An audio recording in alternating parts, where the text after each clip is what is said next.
प्रिय, आइए हम आखिरी संदेश में आशीष भरे वचन में जाने के लिए और प्रभु की आशीष पाने के लिए भजन संहिता उसका 101 भजन संहिता उसका 101 को हम पढ़ेंगे। भजन संहिता उसका 101। मैं करुणा और न्याय के विषय गाऊंगा। मैं करुणा और न्याय के विषय गाऊंगा। हे यहोवा मैं तेरा भजन गाऊंगा। मैं बुद्धिमानी से खरे मार्ग में चलूंगा। तू मेरा पास कब आएगा?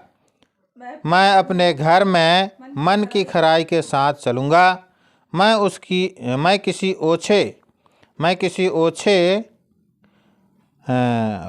ओछे काम पर चित्त न लगाऊंगा। मैं कुमार्ग पर चलने वालों के काम से घृणा करता हूँ। ऐसा काम मैं न लगूंगा। टेढ़ा स्वभाव मुझसे दूर रहेगा। मैं बुराई को जानूंगा भी नहीं। जो छिपकर अपने पड़ोसी की चुगली खाए उसकी मैं सत्यानाश करूंगा। जिसकी आंखें चढ़ी हों और जिसका मन घमंडी है उसकी मैं न सहूंगा। मेरी आंखें देश के विश्वास योग्य लोगों पर लगी रहेगी कि वे मेरे संग रहें। जो खरे मार्ग पर चलता है वही मेरा टहलुआ होगा। बस 6 पद तक ही पढ़ रहे हैं। प्रभु अपने पढ़े हुए वचन में आशीष दे। प्रिय संतों, हम यहाँ पे जो मुख्य बात देख रहे हैं वो बात ये है, जो उसके हेडिंग में लिखा है, शीर्षक लिखा है, उसको थोड़ा विशेष ध्यान देंगे। क्या लिखा है? पढ़िए तो। जीवन बिताने का संकल्प। हाँ, क्या लिखा है? धार्मिक जीवन बिताने का संकल्प। प्रियो, इस बात को विशेष ध्यान रखिएगा। हैं? हमें प्रभु यीशु मसीह किस लिए बुलाया है? इस बात को विशेष रूप से ध्यान करना है। प्रभु यीशु मसीह अपने संगति में किस लिए बुलाया? उसके राज में रहने के लिए, हैं? धार्मिक रीति से तैयार होने के लिए। हमारा धर्मी तो प्रभु यीशु मसीह है, लेकिन जो काम उसने आत्मा के द्वारा कर दिया है उसको हमको शारीरिक रीति से करना है, हैं? उसके लिए तैयार होने के लिए यहाँ पे प्रभु के दास दाऊद राजा के भजन में हम आज से पूर्व युग पहले, हैं? ये संपूर्ण पवित्र शास्त्र किसके प्रेरणा से लिखा गया है? पवित्र आत्मा के प्रेरणा से रचा गया है। प्रियो, इस बात को ध्यान रखिए। उत्पत्ति से लेकर प्रकाशित वाक्य तक 66 अध्याय है, परंतु कोई भी बात यहाँ से वहाँ हटती नहीं है। वो एक दूसरे से मिलती है। क्यों मिलती है? क्योंकि परमेश्वर एक ही है, हैं? और एक ही के द्वारा से ये वचन लिखे गए हैं। पवित्र आत्मा के द्वारा से वचन लिखे गए हैं। सो प्रियो, इस बात का थोड़ा विशेष ध्यान रखिएगा। कौन सा जीवन जीने के लिए? धार्मिक जीवन जीने के लिए, हैं? कौन सा जीवन? धार्मिक जीवन। धार्मिक जीवन जीने के लिए परमेश्वर का दास संकल्प लेता है। क्या लेता है? संकल्प लेता है, निर्णय लेता है। शुद्ध हिंदी में बोले तो हाँ, वो संकल्प ही आएगा, लेकिन अभी समझने के लिए निर्णय समझ में आएगा, है ना? हाँ, हिंदी उसका संकल्प ही है ना? संकल्प मतलब पक्का निर्णय। संकल्प मतलब पक्का निर्णय, हैं? प्रभु अनुग्रह करे, दया करे। इस निर्णय के आधार पर हम परमेश्वर के साथ में जीवन बिताना चाहेंगे तो प्रभु हमको आशीष देगा। पहली बात क्या बोल रहा है वो? पढ़िए 1 और 2 पद। मैं करुणा और न्याय के विषय गाऊंगा। मैं करुणा और न्याय के विषय में गाऊंगा, हैं? जैसा कि हमने अभी क्या देखे? परमेश्वर के करुणा और न्याय को देखे और हमने क्या किया? उसका धन्यवाद किया, है ना? वही यहाँ प्रभु के दास ये कर रहा है और इसके विषय में निर्णय लूंगा ऐसा करके। कितने लोग हैं जो संडे के दिन भी काम करना पसंद करते हैं? मालूम है प्रभु की मजबूरी है, लेकिन लेकिन जब प्रभु के लिए हम दाम देते हैं तो परमेश्वर उस बात को देखता है, और जब देखता है तो वो हमारे काम काज में आशीष देता है। काम काज में आशीष देता है कि मेरा बेटा संडे के दिन छुट्टी करेगा तो इसको मैं संडे के दिन की मजदूरी पहले से दे दूं। प्रिय, इस बात को ध्यान रखिए। परख कर देखो कि यहोवा कैसा भला है, ऐसा लिखा। परखना है, जब हम उसके लिए दाम देंगे तो प्रभु हमको आशीष देगा। एक बात। दूसरी बात, 2 पद को पढ़िए। मैं बुद्धिमानी से खरे मार्ग में चलूंगा, मैं बुद्धिमानी से खरे मार्ग पर चलूंगा। तू मेरे पास कब आएगा। देखिए प्रियो, यहाँ प्रभु के दास अपने प्रभु से मिलने की बड़ी जिज्ञासा रखता है और उस मार्ग में चलने के लिए इच्छा रखता है ना। बाइबल बताती है मार्ग कई प्रकार के हैं, मार्ग कई प्रकार के हैं, लेकिन हमारे प्रभु यीशु मसीह एक सीधा मार्ग बताया। क्या बताया? हाँ, पढ़िए मत्ती रचित सुसमाचार उसका 7 अध्याय 13 और 14 पद। क्या बता रहा? सीधा मार्ग बता रहा।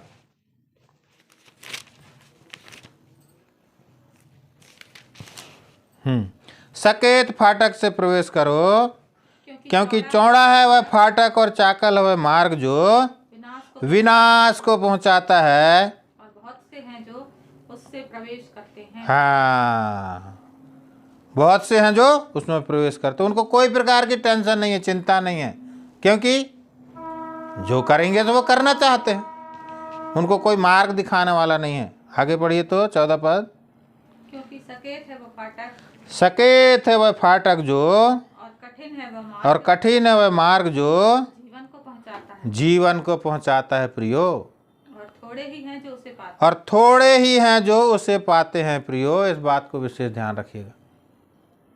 यदि हम धार्मिकता से जीवन बिताएंगे तो हैं, परमेश्वर तो हमारी सहायता करता ही है, लेकिन कष्ट भी होता है, हैं? क्योंकि शैतान का राज है ना इस पृथ्वी में। किसका राज है? शैतान का राज है। तो शैतान क्या करेगा? यहां है जब तक, तो जब प्रभु यीशु मसीह को नहीं छोड़ा तो हमको कैसे छोड़ देगा? हैं प्रिय, इस बात को ध्यान रखिएगा। हैं, दुख होंगे, कलेश होगा, लेकिन परमेश्वर पर विश्वास कीजिए, परमेश्वर आपको जयवंत करके लिए चलेगा, है ना। ये बात है। मनुष्य को सीधा 14 के 12 पद को पढ़िए। ऐसा मार्ग है जो मनुष्य को ठीक जान पड़ता है, ऐसा मार्ग है जो मनुष्य को ठीक जान पड़ता है, परंतु उसके अंत में मृत्यु ही मिलती है। उसके अंत में मृत्यु ही मिलती है। प्रियो, इस बात को ध्यान रखिएगा। हैं, अपना मार्ग नहीं बनाना है, लेकिन परमेश्वर से प्रार्थना करना है, प्रभु अपना मार्ग बताओ। जब परमेश्वर हमको अपना मार्ग बताएगा तो वो क्या करेगा? यशायाह में आइए 30 अध्याय।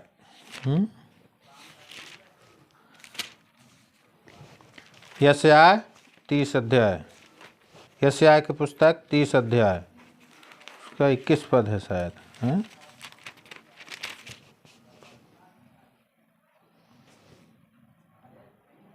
हाँ, 21 पद, 30 अध्याय के 21 पद को पढ़िए। और जब कभी तुम दाहिने या बाएं ओर मुड़ने लगो, तुम्हारे पीछे से यह वचन तुम्हारे कानों में पड़े, तुम्हारे पीछे से यह वचन, क्या लिखता है? तुम्हारे पीछे से यह वचन तुम्हारे कानों में पड़ेगा। मार्ग यही है, इसी पर चलो। मार्ग यही है, इसी पर चलो। प्रियो, प्रभु हमको ना कभी छोड़ा है ना कभी छोड़ेगा। कई बार हम प्रभु के मार्ग को छोड़ के, प्रभु के भलाई के काम को छोड़ के हाँ यहाँ वहाँ चले जाते हैं, लेकिन प्रभु क्या कहता है? मार्ग यही है बेटा, इसी में चलो, इसमें चलोगे तो आशीष पाओगे। आशीष पाओगे। एक बात। दूसरी बात को पढ़ेंगे, भजन संहिता उसमें आइए 101, भजन 101।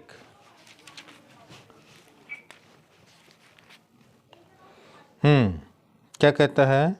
मैं किसी ओछे काम पर चित न नहीं, 2 पद को पढ़िए। मैं अपने घर में मन की खराई के साथ चलूंगा। मैं अपने घर में मन की खराई के साथ चलूंगा। प्रियो, इस बात को ध्यान रखिएगा। हम अपने घर में, अपने घराने में किस रीति से चल रहे हैं? परमेश्वर के प्रति ईमानदार हैं या हमारे घर के लोग हमको नहीं जानते कि ये परमेश्वर का भक्त है, प्रभु यीशु मसीह का बेटा है, बेटी है? हैं? देखिए तो, पढ़िए तो, किसी सज्जन के विषय में परमेश्वर ने अपनी गवाही दिया, अपने मुंह से बोला। उत्पत्ति की पुस्तक में आइए, 18 अध्याय, उत्पत्ति की पुस्तक 18 अध्याय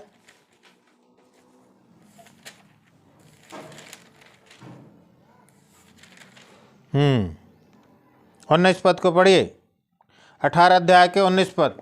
क्योंकि मैं जानता हूँ कि वह अपने पुत्रों और परिवारों को वह अपने पुत्रों और परिवारों को जो उसके पीछे रह जाएंगे आज्ञा देगा कि वे यहोवा के मार्ग में अटल बने रहें, अटल बने रहें और धर्म और न्याय का काम करते रहें, ताकि जो कुछ यहोवा ने अब्राहम से जो कुछ यहोवा ने अब्राहम के विषय में कहा है उसे पूरा करें। हम यहाँ पे किसके विषय में देख रहे हैं? हमारा मूल पिता, विश्वास का पिता है। हम किसके संतान हैं? गलतियों के पत्री में बताता है, गलतियों के पत्री में बताता है, अब्राहम के विषय में है। उसी एक को परमेश्वर ने क्या किया? हम सबों के लिए आशीष दिया। और आज प्रभु यीशु मसीह में हम उसी अब्राहम के संतान हैं। हमारा मूल पुरुष वही है। कौन है? हाँ, विश्वास के द्वारा अब्राहम ने धर्मी ठहरा, जिसके विषय में क्या गवाही दिया परमेश्वर ने? हाँ, ये तो मेरा क्या है?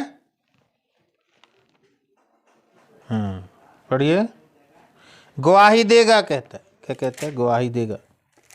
जो पीछे रह जाएंगे, हैं, जो पीछे रह जाएंगे, क्या कहता है? क्योंकि मैं जानता हूं कि वह अपने पुत्रों और परिवार को जो उसके पीछे रह जाएंगे आज्ञा देगा और वे यहोवा के मार्ग पर अटल बने रहेंगे। प्रियो, आज ये हमारे पास एक बहुत ही नम्रतापूर्वक परमेश्वर का वचन आया है, हैं? हमारे विषय में हमारा परमेश्वर क्या गवाही देता है? आशीष लो, जा फूलो फलो, आशीष लो, जा फूलो फलो, तेरे लिए ये वाड़ी होगा, ये वाड़ी होगा, हैं? मिराय कर दुनिया भर के बोलते हैं, नहीं बोलते हैं? तुम्हारे बैंक बैलेंस डबल होगा, तुम्हारा ये डबल होगा, वो डबल होगा। बच्चे कहाँ जाएंगे? प्रियो, बच्चे कहाँ जाएंगे? प्रभु के दास यूहन्ना बोलता है, मैं इससे ज़्यादा और कुछ नहीं चाहता कि तेरे लड़के वाले परमेश्वर के घराने के हैं, परमेश्वर पर विश्वास करते हैं। वचन में लिखा है, मनुष्य सारे जगत को प्राप्त कर ले और अपनी प्राण की हानि उठाए तो उसको कोई लाभ नहीं होगा। हमारी अपने परमेश्वर से यही ईमानदारी रहना चाहिए ताकि हम क्या कर सके? उसकी क्या कर सके? सच्चाई से सेवा कर सके, हैं? परमेश्वर हमारे विषय में गवाही दे, हैं? परमेश्वर हमारे विषय में गवाही दे। हम इब्राहिम को तो अपना मूल पुरुष जानते हैं, आशीष का पिता जानते हैं, उसके द्वारा हम आशीष पाए करके जानते हैं, क्या उसके पद चिन्हों में चलते हैं? क्या उसके पद चिन्हों में चलते हैं? हाँ, प्रभु यीशु मसीह ने कहा था। क्या कहा था? प्रभु यीशु मसीह ने कहा था, क्या कहा था? हे सांपों के बच्चे, हे सांपों के बच्चे, तुम क्यों कर अच्छा काम कर सकते? तुम कहते हो कि अब्राहम हमारा पिता है, लेकिन तुम अब्राहम के से काम नहीं कर रहे हो। सुप्रियो, इस बात को हमको ध्यान रखना है। हमारे विषय में हमारा परमेश्वर प्रभु यीशु मसीह हैं। कल हम रात में देख रहे थे हैं, हम पवित्र आत्मा को शोकित ना करें। वो प्रभु यीशु मसीह को हमने कितनी बार शोकित की, लेकिन फिर भी परमेश्वर ने हम पर दया, करुणा पर करुणा किया। आज पक्के निर्णय के साथ में हमको धार्मिकता के साथ में जीवन बिताना है, पक्के निर्णय लेना है। सारी दुनिया एक तरफ और मैं प्रभु यीशु मसीह की तरफ। जब हम ऐसे निर्णय के साथ में प्रभु के साथ में रहते हैं तो प्रभु हमको आशीष पर आशीष देता है। इस बात को ध्यान रखिए। एक और व्यक्ति है, एक और व्यक्ति है, क्या नाम है उसका? यहोशू हैं। एक और व्यक्ति है, कौन? यहोशू। क्या बोलता है यहोशू? यहोशू के विषय में पढ़ेंगे तो यहोशू की पुस्तक उसका 23 अध्याय